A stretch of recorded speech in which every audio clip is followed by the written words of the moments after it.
India 9 News, Mirror of Truth. Mandvi તાલુકાના કોડાઈ ગામમાં આયુર્વેદિક full body checkup કેમ્પનું આયોજન આજરોજ તારીખ 21/12/2025 રવિવારના દિવસે માંડવી તાલુકાના કોડાઈ ગામમાં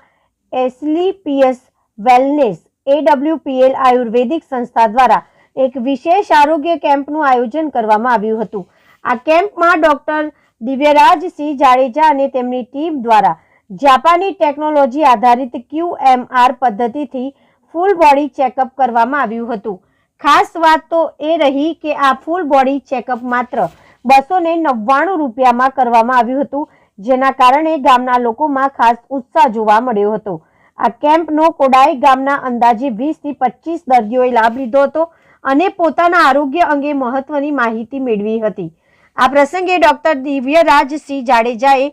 જણાવ્યું હતું કે છેલ્લા 11 વર્ષથી તેમની સંસ્થા સંપૂર્ણપણે લોકોની સેવા ભાવનાથી કાર્ય કરી રહી છે અને લોકો આયુર્વેદિક સારવાર પ્રત્યે વધુ જાગૃત બને તે હેતુથી આવા આરોગ્યલક્ષી કેમ્પો સતત યોજવામાં આવે છે। સ્થાનિક લોકોએ આવા સેવાભાવી આયોજન બદલ સંસ્થા અને ડોક્ટર ટીમનો આભાર વ્યક્ત કર્યો હતો। Bureau report Imran Avadiya. આજ રોજ દિલ્હી મધ્યે આપણા માંડવી વિસ્તારના લોકપ્રિય ધારાસભ્ય શ્રી સન્માન્ય અનિરુદ્ધભાઈ દવે, ફોકીઓના ભાઈ શ્રી નિમેશભાઈ, આદરણીય શ્રી ભાવિનભાઈ અને માંડવી ચેમ્બર્સ ઓફ કોમર્સના ભાઈ શ્રી દિનેશભાઈ, દીપકભાઈ, ચંદુભાઈ સૌ લોકો સાથે મળી કરીને વર્ષોથી માંડવી વાસીઓની વિસ્તારની જે માંગ હતી કે આપણને રેલવે પ્રાપ્ત થાય અને આજે ભારત સરકારના સન્માન્ય મંત્રી શ્રી અશ્વિનીજી વૈષ્ણવજીને મળવાનું થયું હતું અને રૂબરૂ મળી કરીને રજૂઆત કરી હતી અને પોઝિટિવ પ્રતિસાદ મળ્યો હતો અને સંપૂર્ણ એમણે વિશ્વાસ અપાયો છે કે કચ્છની અંદર રહી જતું માંડવી જેને પણ જલ્દીથી રેલવે પ્રાપ્ત થાય, પ્રવાસીઓ માટે ઉદ્યોગ ક્ષેત્રે પણ ખૂબ પ્રગતિ આવશે। આપણા દેશના યશસ્વી વડાપ્રધાન શ્રી નરેન્દ્ર મોદી સાહેબનો આપણે આભાર માનીએ કે રેલવેની અંદર આપણને ઘણી બધી નવી રેલવે પણ આપણને પ્રાપ્ત થઈ છે, ગાડીઓ પ્રાપ્ત થઈ છે અને સાથે સાથે કચ્છની અંદર નવા રેલવે સ્ટેશનોનું નિર્માણ થઈ રહ્યું છે, સાથે સાથે નલિયા સુધી, જખૌ સુધી અને હવે તો વાયોરથી કરી અને નારાયણ સરોવર સુધી અને હાજીપીર સુધી જ્યારે રેલવે લાઇન અને રેલવે પહોંચવાની છે ત્યારે આગામી સમયમાં કચ્છનો જે વિકાસ છે દરેક ક્ષેત્રે પ્રવાસન અને ઉદ્યોગ ક્ષેત્રે રેલવેના માધ્યમથી પણ આપણને ખૂબ મોટો લાભ થશે। માંડવીના અમારા સૌ એસોસિએશનના મિત્રો આજે પધાર્યા હતા અને વારંવાર જે એમની રજૂઆત હતી હું એમને પણ હૃદયથી અભિનંદન આપું છું કે આજે જે એમણે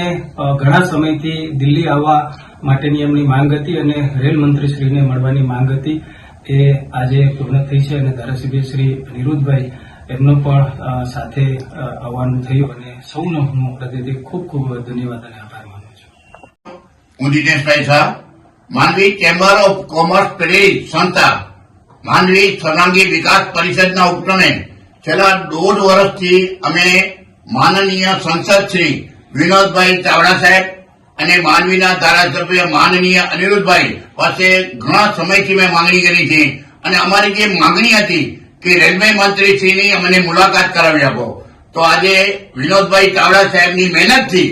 આજે માનનીય અશ્વિની સાહેબ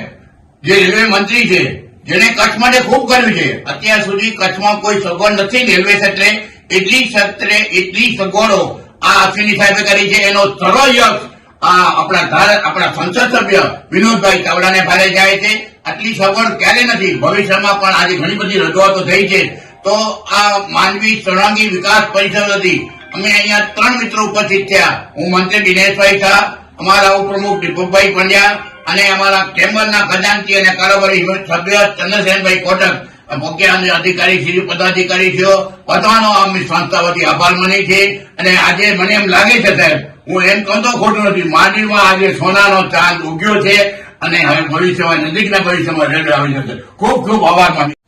નમસ્કાર। આજે આદરણીય સાંસદ શ્રી વિનોદભાઈ ચાવડાના આગેવાની હેઠળ ફૂકિયા એટલે કે આખા કચ્છનું જે ઇન્ડસ્ટ્રીઓ માટે ચિંતા કરતું એવું સંસ્થાન માંડવી ચેમ્બર ઓફ કોમર્સ અને વ્યક્તિગત સ્વરૂપે બધાએ મળી અને આદરણીય મંત્રી શ્રી રેલવે મંત્રાલયને રજૂઆત કરેલી। માંડવી માટે હવે રેલવેના ઘણા બધા પ્રોજેક્ટો છેલ્લા આપણે 10 વર્ષમાં જોયા કે ખૂબ કચ્છની અંદર આદરણીય પ્રધાનમંત્રી શ્રી મોદી સાહેબના નેતૃત્વમાં કે રેલવેના પ્રોજેક્ટો આવ્યા અને સાંસદશ્રીએ ભરપૂર એની અંદર સૂચનો કર્યા અને એ બધા સફળતાપૂર્વક પ્રાપ્ત થયા. તો માંડવી એક રહી જતું હતું, એ માંડવી માટે પણ એની બધા લોકોની આશા પૂર્ણ થાય એટલા માટે આજે Mandvi chamber of commerce, Mandvi mines association, bentonite mines association, આ બધાએ ડેટા સાથે 2.6 મિલિયન ટન બેટોનાઇટ છે, 1.5 મિલિયન ટન જેટલું મીઠું છે અને 1.5 મિલિયન ટન જેટલું પેટ્રોલિયમ ભવિષ્યમાં જે એચપીસીએલ અને જીએચસીએલ દ્વારા થવાનું છે. તો આ બધા જ કાર્ગોને કારણે વાયબલ પ્રોજેક્ટ છે એની રજૂઆત માનનીય સાંસદશ્રીની આગેવાનીમાં મંત્રીશ્રી અશ્વિનીજીને કરી. એમણે તાત્કાલિક અધિકારીઓને સૂચના આપી અને ડીપીઆરને મંગાવવા માટેનું કહ્યું છે અને સંપૂર્ણપણે આશાવાદી છીએ અને સકારાત્મક પ્રતિસાદ મળ્યો છે. કચ્છને મોદી સાહેબે ખૂબ આપ્યું છે. તો મને સંપૂર્ણપણે આશા છે કે હજી આવનારા દિવસોની અંદર ટૂંક સમયમાં જે પ્રકારે સાંસદશ્રીએ પણ ત્યાં મંત્રીશ્રીએ પણ જે ખુલાસો આપ્યો અને હૃદયની આપને શુભેચ્છા સાથે એને હા પાડી છે, હકારાત્મક પ્રતિસાદ આપ્યો, તો એ પ્રતિસાદને કારણે આગામી સમયની અંદર આની પણ મંજૂરી આવશે અને એ આગળ કામ ચાલુ થશે એવું મને સંપૂર્ણ આશા છે. ધન્યવાદ.